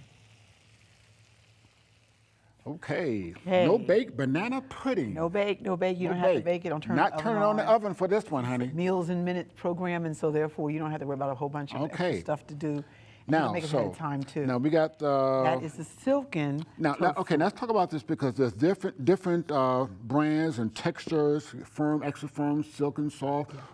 So This is silken because whenever I'm doing any kind of pudding or gravy or smoothie, I want a soft tofu, and it's called silken. Okay. Where if you have the one that's firm, that's the next one, and then extra, Extra firm, those are more gritty. And Like they're for more for meat, like meats and meatloaves, substitutes, yeah. stuff like that. This is silken. It's got that sheen going on Right. with it, and it's soft. All so right? this pudding, sauce. is what we're going to use for our banana pudding. Okay, right, Okay. okay. And so with that in mind, what I'm going to have you do is open that up, Okay. and we're going to take our spatula, and you're going to let's just go ahead and divide it up. All And right. it will weep. Don't worry about that part. Okay. And then you're going to just go ahead on and take each, and go ahead and put it in there, and put it around the center of the different, around your. There you go, and it's already ready to go. Okay. And so we're going to put that lid on. The name of the game is we're going to actually move that around. It's going to start getting smooth already before we begin to add the other ingredients. So why don't you go ahead and get started with that right now? Okay. Okay. All right. So we're going to make sure we scrape around it. Okay, I think something dropped. So I think let's just keep on rolling, huh? I think that's fine. Yeah, that's fine. Okay, 'cause let's it doesn't keep have on to be rolling. a part of that, so we're Yeah. just going to go ahead and finish spinning. Yeah. Camera number 3, you want to pick that up? Okay. Okay, let's keep on. Okay. All right. Now at this part, Good, it's we're nice and going to smooth. we're using a vanilla pudding mix, and it's vanilla pudding mix. There are new ones on the market out there. Look around. You want to make sure it doesn't have any high fructose corn syrup or anything in it or extra sugars in it. But they are available now to us. It's such a good time Okay. to talk So about now the plant-based. pudding mix. Now this one is. This is a vanilla, a plain vanilla Okay. pudding mix. That's what I'm using in that because I'm Any using. grocery store will have this. Yeah. Yeah, okay. Yeah. But what I'm doing is I'm actually going to be using banana flavoring, okay, and okay. extract, and I'm using vanilla, both of those okay. combinations. That's what's going to give that texture and smell and taste like bananas in it, although we're using bananas, but we also want that to be in the flavoring as well. Okay. So when you're going to put that back on, what we're going to do is we're going to be slowly adding in the new things.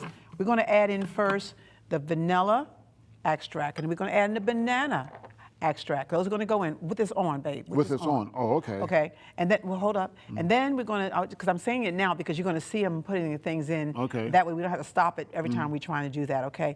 I am going to, if it comes up toward the top, as it moves up, I'm going to take my spatula, I might say stop, so I can do that, okay? Okay. So ready let's to go ahead and turn it so on. put it in the banana. And then a vanilla extract, right. Okay. There we go. Right.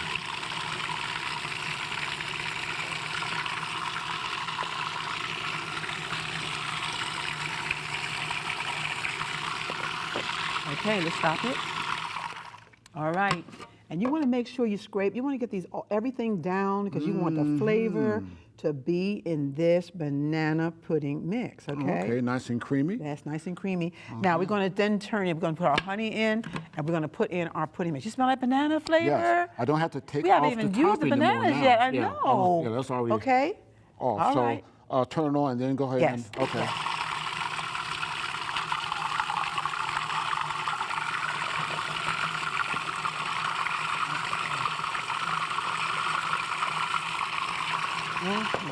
Set it down. Now, we're going to go ahead and scrape one more time because you can see it just come up. Okay, Okay, nice and creamy. because it's a pudding mix, rather than trying to put it through that hole right there, we're going to just go ahead on and put the pudding mix in. Now, this is the part where once we put in, go ahead and sprinkle that pudding mix around in a circle for me. okay. All right. Okay. Okay. Now remember I said that we're not using any high fructose corn syrup type puddings or anything in this recipe. So this is also going to be the part in which we're going to spin it again. And this time when we spin it, if it gets too thick, then we're going to add extra water to it to thin it out. So it'll have the same consistency as regular sauce that goes in a banana pudding. So, okay? So you sprinkled it already wrong. I've got the water ready to go. And so you can go ahead Turn and it on. turn it on. Okay, now you're going to put the water. Now I'm going to see what happens first. Oh, Let's go okay. ahead and turn it on.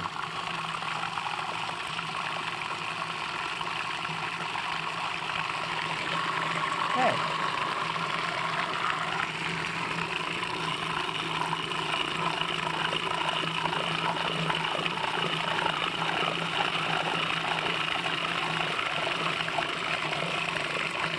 All right.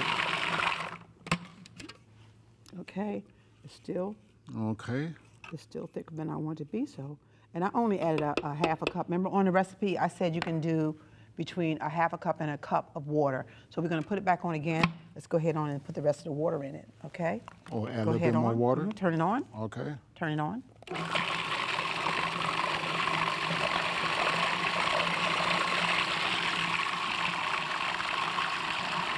Okay.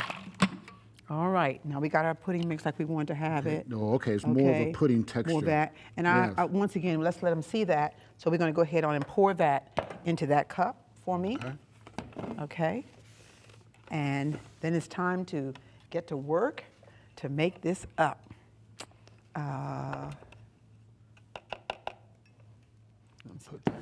Yeah, because I got some goodies on there still to go. Okay. And here comes the pudding mix. Look at that. It's nice and rich in color. Nice texture. And texture. Okay. Oh man, this is going to be some kind of good. You know what I'm saying? Yeah, this will work here, baby. Yummy. And you know you can have this by itself, but because we got to make that banana pudding up, okay. Okay. Let me just get all the other goodies off of here as well. We don't need the food processor anymore. We are finished with the food processor. You want to take this blade too, babe? Okay. Okay, take that with that. Yeah. Okay. All right. We got our bowl here. We're going to put that there. And we're going to start putting this here banana pudding together. Remember I said it's a no bake. So that means you don't have to go through a lot of changes. You can make this up, and it takes about 3 to 4 hours to chill in the refrigerator once you have done it.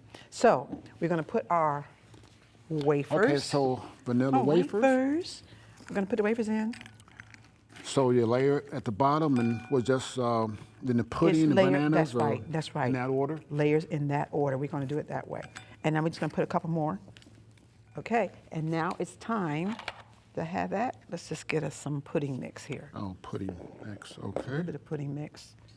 You don't have to turn the oven on. No, you don't. No Okay. bake. Now, so Yeah. this, after you finish doing this, you can chill it in the refrigerator for how long? About at least 4 hours. About 4 hours? Already washed my bananas off, and we're now going to just put the bananas in there. Yeah. Okay. You can smell the banana Smell it? flavoring Smell and it? also the vanilla Smell it? flavoring. Uh-huh. Okay, and then we're going to go ahead and put some more wafers in. Can you believe it's no bake? You don't have to worry about baking it. Can you? How did this do recipe that? come about? I mean, I know you have I'm a lot always of trying to cookbooks figure out and some always- kind of way to do something. So this Without is the easier turning on the one. oven and- Without turning the ovens on, that kind of thing. Yes. Yeah.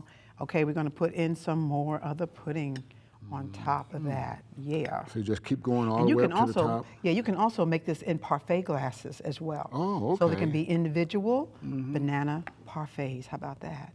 Yes. Okay. Excellent. All right, so we're going to go back in there again. We're going to put some more bananas in. It does not make any difference as to the order of which you do it. Okay. As long as you get it all in there. Yeah. Somebody said to me, well, what if I don't eat bananas? Can I make that banana pudding some other kind of way? I said, I Well, think it you got to wouldn't be a play on banana word. pudding. Yeah, so we're not going to. It'd just be a pudding without bananas. We're not going to do that. We're just, Yeah. it's okay. It is a banana Yeah. pudding. Okay. If you don't like bananas, then you won't be doing this. Well, probably not. Yeah, probably not. Okay, let's get some more of the wafers. Honey, you want to put a couple wafers on it? Well, you're doing so good. Well, let me help out a little Yes, bit. put a couple around the edges there. Around the edges. Around the edges. Now, it has to be... That's enough there. Oh. Put a couple, there you go. Okay, it's time for some more of the pudding. Okay. So you want to go all the way up to the top? all the way to the top of this thing, All yes. right. Okay. Look at that, look at that, look at that. Okay, this will work. Yes. Well, you know, what you want is when the people see this, they're like, oh, I know that's not no banana pudding, my favorite. Yes, it is. You know what I'm saying? Yes, it is, okay? I don't think we can do another layer after this. Oh, okay. Oh no, we got to finish it up. All right. Good. Wonderful. This is excellent. Yes. Yes. And it is a serving for 4. So we have enough space for one more round, or what? Well, I'm going to top it off. I'm going to top it off. Oh, now you have the cinnamon. What's that over there? Now Cinnamon? the cinnamon is going to be the last thing going on for coloring, and so we're just going to go ahead on and put the last. Look at that. Yeah. Oh, okay. Oh, And so the cinnamon will man. just sprinkle on top of that. I see. Is that filled up to the top or what? Yes, it is. Yes, it It is. Yes, it is. And then we're going to put that down. And I like Let me to do, put this away here. you can put around the edges the wafers. Okay? And you finish with the bananas? Just about finished with the bananas. Hold on one hot Oh, sec. one more? Okay. This is looking good, honey. Okay. Looking good. And then I just like to take a couple of the wafers and crumble them up. Wow, you're strong, honey. Those Zumba classes are really working out for you. Yeah. You want to add more bananas, or we're finished, or We're what? finished. Oh. We're finished, and we're going to sprinkle on a little bit on the top. Let me put all this up here. Yes.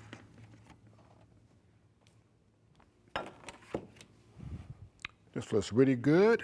I tell you, we had a wonderful program talking about Alzheimer's, and asked that Yvonne would join us, and I think we bring up. Yes. I think she's around here.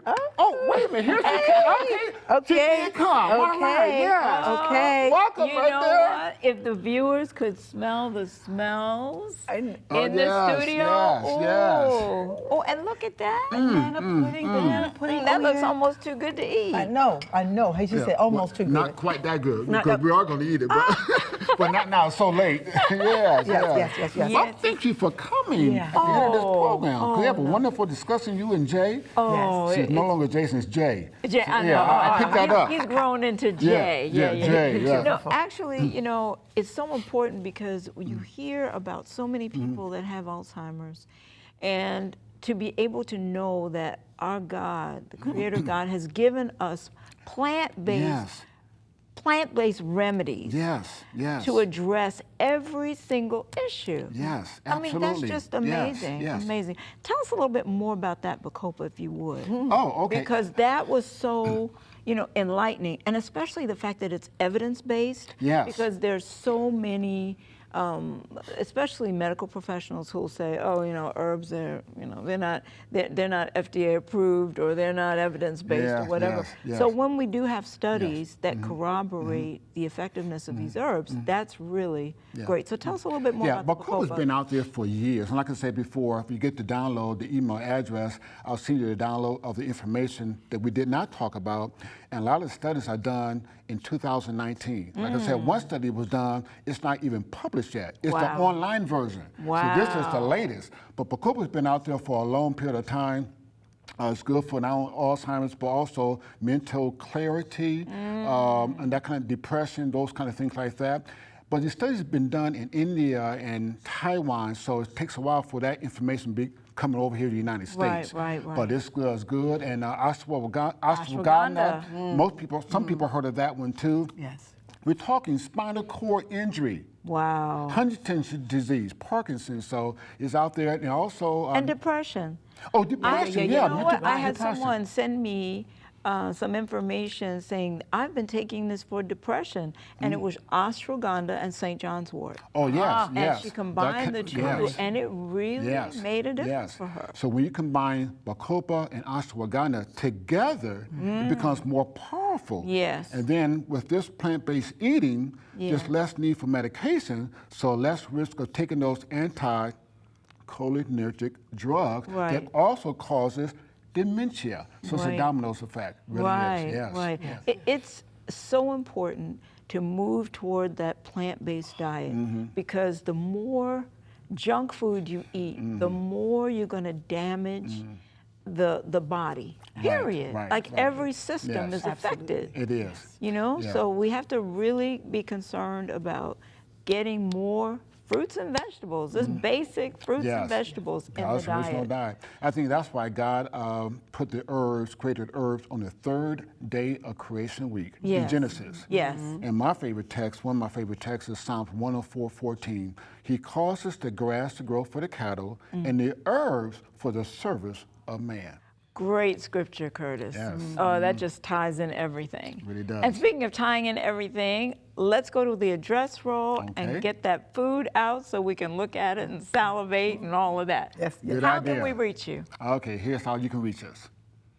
Health Seminars Unlimited, that's P.O. Box 2873, Huntsville, Alabama, 35804. Our number is 256-859-1982. And our email address where you can download the information is hseminar@bellsouth.net. And to watch us on YouTube, just type in Curtis Paula Eakins. 24 hours a day, 7 days a week. Don't have to wait till our program airs on as well. All right. I mean, first of all, I'm doing all I can do to just not like. We got 3 O's, honey. got 3 O's. 3 O's. All right. Yeah. Now, I love spinach. I love beans. This is like, and it looks so great. It looks so great, and it's plant-based. All plant-based. So it's so healthy. Summarize, if you would, what is good about this. Well, all of it's plant-based, number one. That's the first thing that's good. Right. And you know, once again, when we talk about plant-based, we're trying to cut back on the high amounts of sodium and all the milk, the eggs, the cheese, all that. That is not a part of the plant-based, but it looks just like stuff you're used to eating. Yes. Yes. Which is important. Yes. So we've done that sautéed spinach over there, and we've done the Cuban Black Beans. Love it. We've done steamed rice with the yellow turmeric. We took turmeric and then turn it yellow. We did that Jack Fruit. Oh, yeah. And then we ended with this no-bake banana pudding dessert. Oh, my goodness. Okay. You're going to hurt somebody, Oh, honey. yeah. So this diet, really, dealing with Alzheimer's now, Right. okay? There's many causes of Alzheimer's. The general causes, of course, is amyloid, but the jury is still out, but that's the general consensus. Some people say genetics, some people say it's inflammation. Really don't know for sure, but if it's inflammation, this is an anti-inflammatory diet. Right. Because there's no animal products in here. So being plant-based, no matter what disease, plant-based is going to be the best diet anyway, regardless of what you have.